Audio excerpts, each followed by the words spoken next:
Од северните европски земји, боксот полека, но сигурно слегуваше на балканските простори. Во Кралевина Југославија, првите искри на овој спор се јавуваат пред Првата светска војна, а веќе во 1920 година се одржуваат и првите боксерски надпревари. За боксот кај нас меѓутоа се знае уште од многу порано. На Палич, например, 1881 година е организиран боксерски надпревар со учество на надпреварувачи од многу европски земји.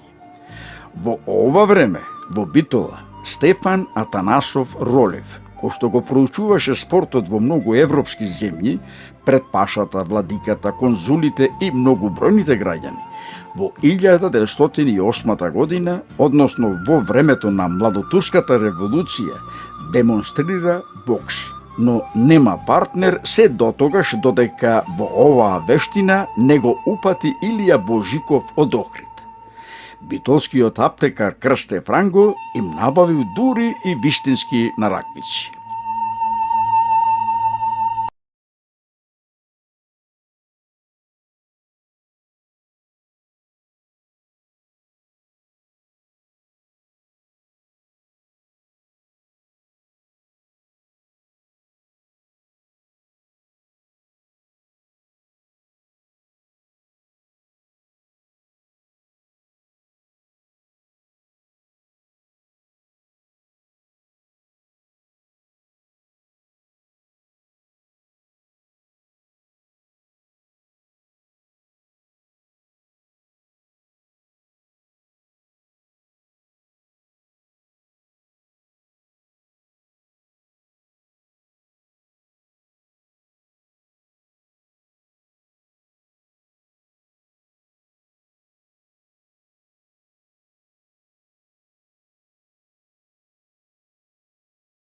Секогаш боксерските надпревари ги гледал уште во Аргентина, каде имал дури и неколку мечеви. Неговата желба да боксува во Битола се остварила во 1936 година. Во Соколаната во Битола се сретнал со Рафаил Дешница од Тирана, Албанија, кој професионално со бокс се занимавал во Бразил. Мечот траел 12 рунди и завршил со нерешен резултат. Судија бил Соколецот Јонче Груевски од Битола.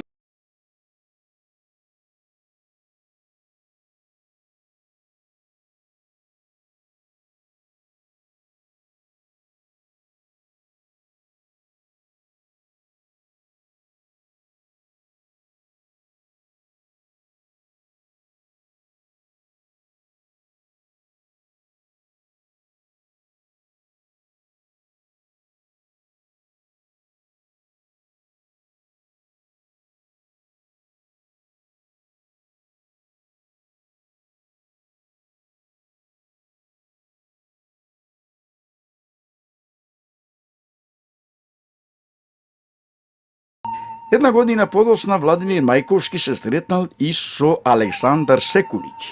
Во борбата што траела 8 рунди немало победник. Мечот наводно бил договорен.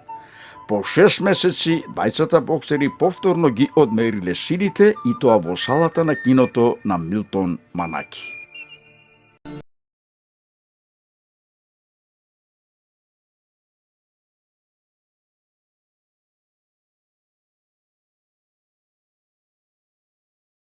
Само што заврши Втората светска војна, во новата југословенска заедница во која се најде и Македонија, започна нова ера во развојот и подемот речиси на сите спортови. Иако боксот имаше голема традиција, сепак оваа спортска гранка во овој период повеќе почнува да се манифестира во Скопје и тоа најмногу по заслуга на Страхил Андреевски Штука, кој се вратил од Египет со богато боксерско искуство.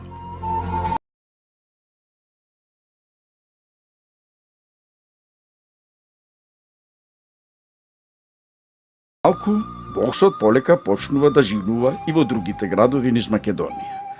Почна да се практикува во некои работни организации и се разбира во Соколаните кои беа врталиште на младите луѓе. Дури и во 50-тите години почнаа да се формираат самостојни боксерски клубови.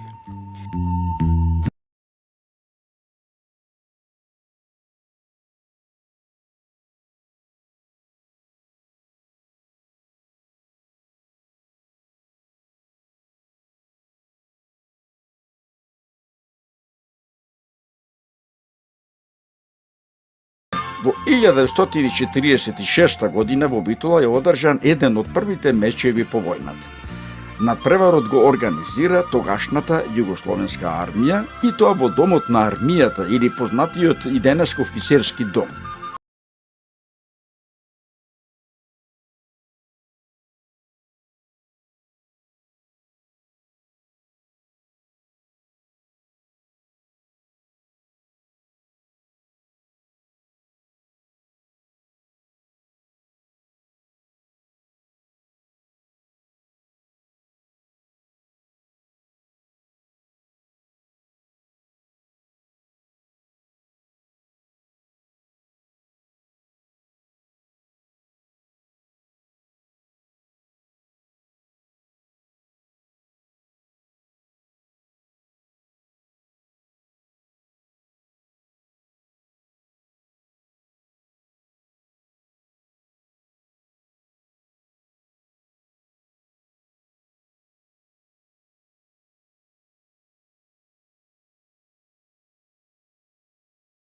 Тоа помасовно се појавува во печатницата и тоа сосема случајно.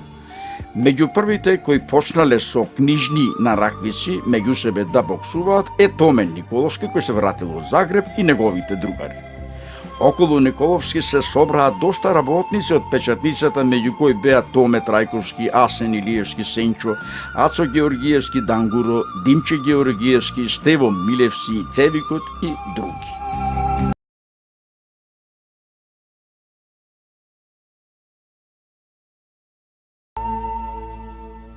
Борис Алтипармак, тој набрзо стана директор на битолската печатница, откако ја виде љубовта кон боксот на младите работници, обезбеди вистински боксерски нараквици од Белград. Нараквиците ги донесе Мендо Наумовски Тантуно.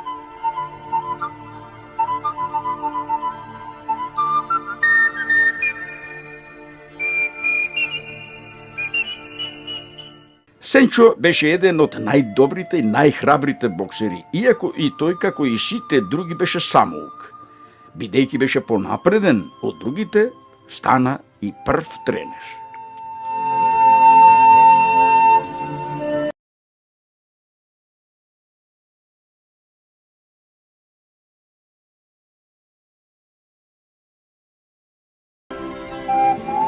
И 1948 година во Битола беше демонстриран бокс на повисоко ниво. Пропаганден меч одржаа Металец од Скопје и Металец од Белград. Мечот се одржа на отворено на градскиот стадион по Тумбекафе, пред повеќе стотици гледачи. Од Битола на рингот се појавија Томе Трајковски и Илче Котевски. Прилика да се представи пред публиката имаше и Сенчо, односно Асен Илиевски.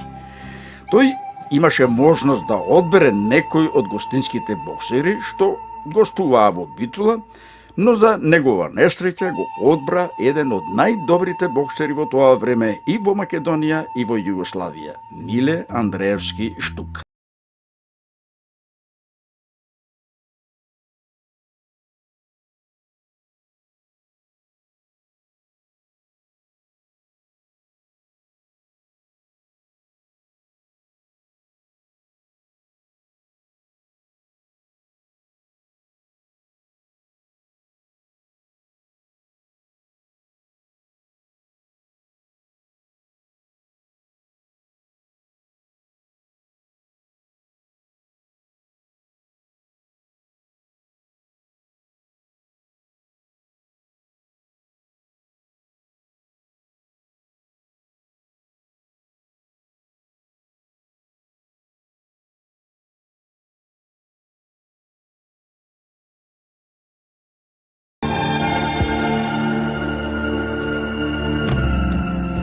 Откако замина Лари, со младите боксери продолжи да работи Илија Јовановски Калешко. Калешко всушност е прв боксерски тренер во Битола кој добро го познаваше и боксот, но и правилата, па така стана и прв битолски боксерски судија.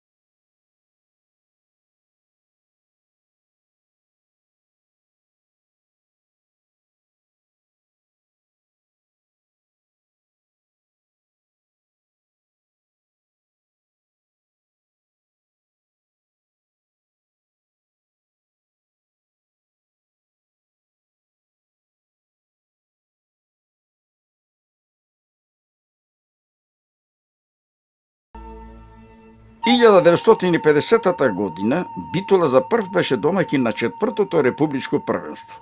Битола се уште немаше клуб. Боксерите настапуваа под името Битола. Се боксуваше во салата на киното Трудбеник. По одржувањето на ова првенство се формира клубот Колелачето. Но поради немање финансиски средства, клубот бргу стана дел од спортското друштво Работник. Еден од првите председатели тогаш беше Илија Упалевски.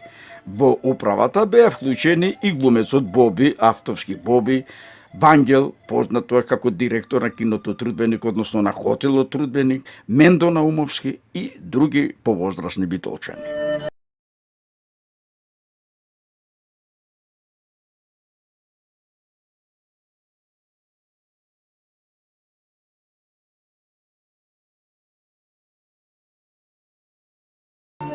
Во овој период, боксерските надпревари во Битола се одржуваа во циркузот, потоа во Друштвото за телесно воспитување Партизан и кината Трудбеник и Македонија.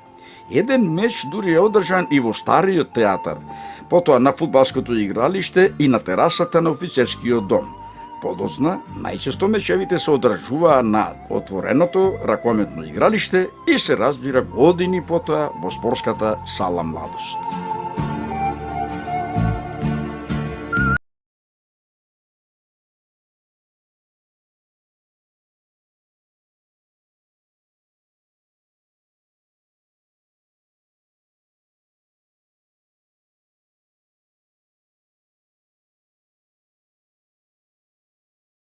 Лога и Вардар од Скопје, Колелачето, односно Битола или Работникот Битола, Работникот Тито Велеси, 11 октомври од Куманово.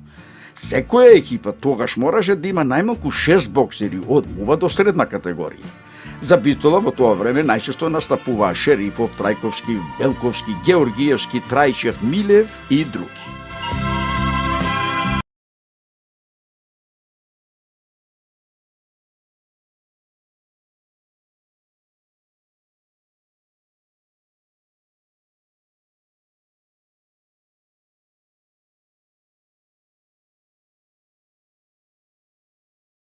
Години најчесто настапуваа Шерифов, Томе Трајковски, Јосифовски, Босевски, Таневски, Перо Трајковски и други. Откако Колелачето стана БК Работник, за тренер беше ангажиран Јонче Доневски Жан.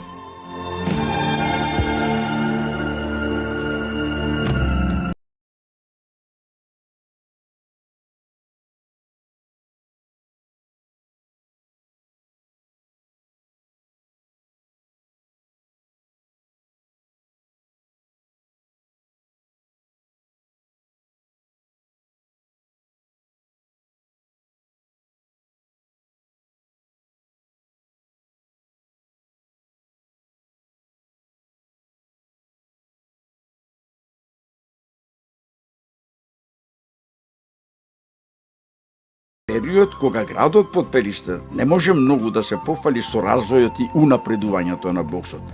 Покажувањата на Перо Трајковски, Томе Трајковски, Крсте Крстешки и други, во ова време еден од најдобрите боксери беше Илија Таневски Јанин. Кога југословенската репрезентација престојуваше во Битола на пат за Грција, Јанино се сретна со тогаш прочуениот Шовјански. Јанино остави силен печаток и доби понуди да боксува за некој од белградските боксерски клубови. Ова е време кога врз себе вниманието го привлече и Стевче Јанчевски, кој малку подоцна замина за Шведска.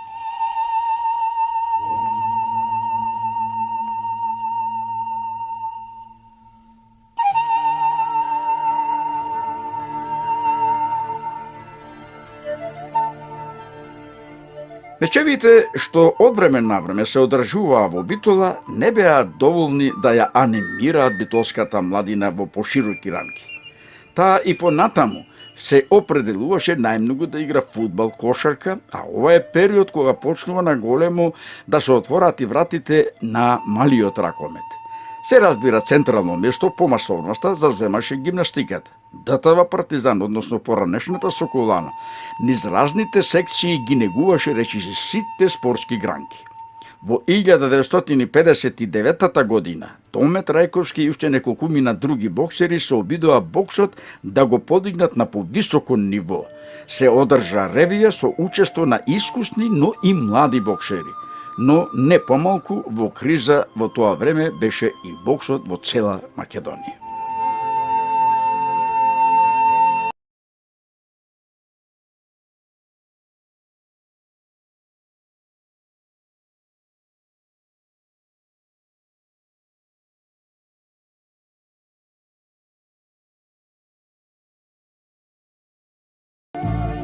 На рингот на терасата на домот на армијата, под раководството на тренерот Томет Рајковски се појавија Мехмет, Рајчик, Талевски, Гостовски, Милевски, Ангеловски, Василевски, Десанов, Дашевски, Ацо Десановски, Георгиевски, Кузмановски, Робев, Димовски, Милоевик, Боцевски и така натаму.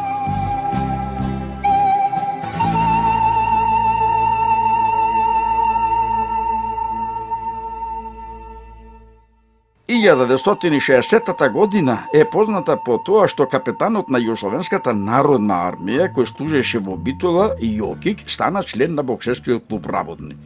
Ова е година кога Трифун Робев во рамките на републичките првенства беше речиси без противник. Крсте Крстевски пак, сестран спортист од Битола, стана првак на Македонија по две неизвестни борби.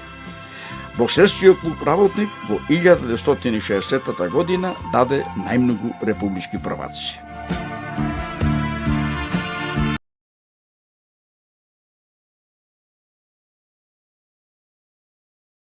Во 1960 година живна благодарение на силната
Во 1964 година Боксерскиот сојуз на Македонија се обиде да внесе нови правила, посебно околу заштитата на боксерите на ринговите. Боксот, иако беше доста популарен, речиси во повеќето градови од Македонија, сепак лига на надпреварување не постоеше. Во осуство на Мегдан за докажување на вредностите, во Битола се заговараше потреба од формирање на Пелагониска боксерска лига. Но бргу се виде дека тоа не е само далечен сон, туку и крајно непотребно мечтаење. Немаше лига во Македонија, а се бараше лига да се формира во Пелагонискиот регион. Оваа година остана во сеќавање и по тоа што на светскиот ринг младиот Клеј го победи Листон, а во Битола се појави новото локално гласило Битолски весник. Во мај, пак оваа година, во Битола гостуваше прволигашот Раднички од Ниш, меч кој на стадионот по Тумбекафе донесе повеќе илјади гледачи, љубители на боксерските вештини.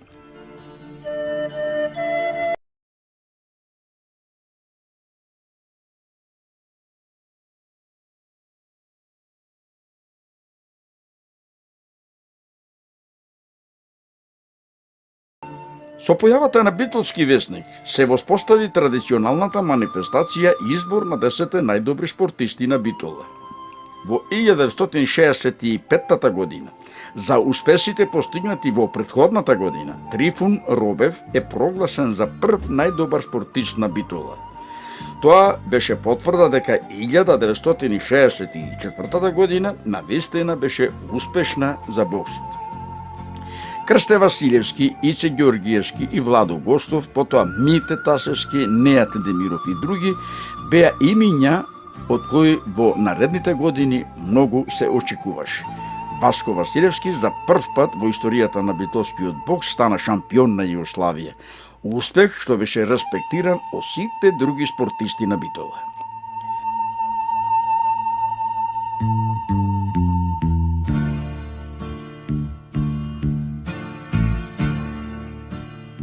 Васко Талевски бомбард и Кос добро се снајде во улогата прв човек на битолскиот бокс. Како што се очекуваше, Васко Василевски по Трифун Робев стана најдобар спортист на Битола за 1965 година. Неврус Реджепов беше личност за која доста се зборуваше во боксерските кругови во Битола и Македонија.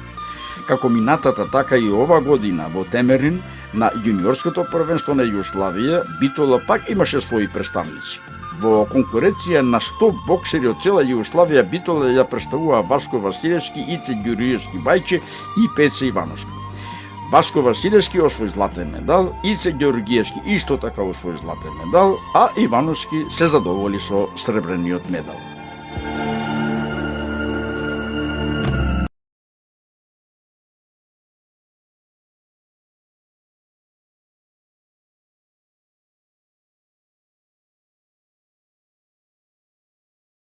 Но само што боксот вивна во спортските висини, пак завладеа апатија, но сепак се одржа пригодната свеченост избор на 10 најдобри спортисти на Битола. Зафати криза. Такви беа и 66-та, 67-та и 68-та година. Во средината на јануари 1967 година младенскиот првак на Југославија Илија Георгиевски се најде на 4-то место на ранг листата на најуспешните спортисти на Битола.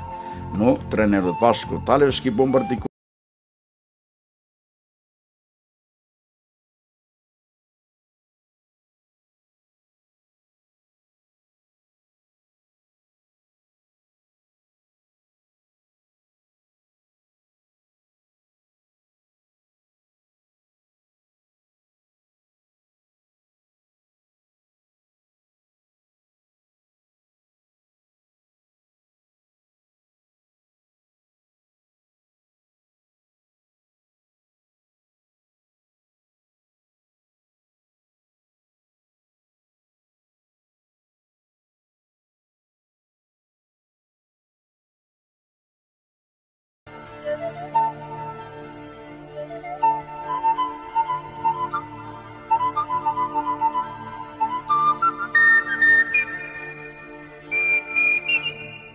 Боксерскиот сојуз на Македонија, откако виде дека со боксот не оди се како што треба, се одлучи да ја обнови боксерската лига. Идејата беше поддржана и во Битола, потоа во Скопје, Куманово и другите градови. Но тоа одеше многу тешко. Во Битола почна да се обновува боксот со млади боксери. На кормилото застана Лазе Ѓаковски, кој истовремено беше и боксер, и тоа доста талентиран. Во отсуство на Ѓаковски со боксерите работеше Таше Робев, брат на Трифун Робев. Во работата на БК работник беа вклучени и Васко Василев, Керимов, Георгиевски и други. Во овој период за работник настапуваа Тасевски, Ивановски, Керимов, Костовски, Димовски, Насуковски, Елмазовски, Поповски, така натаму.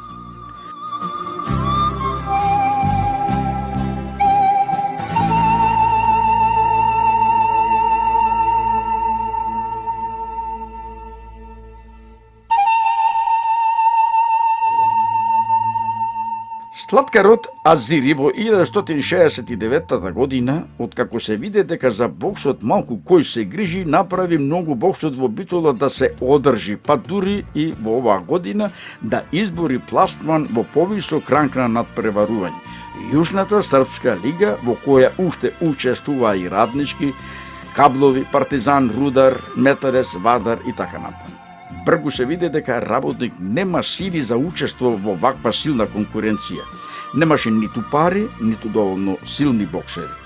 И Вардар од Скопје исто така не беше на висина на лигата.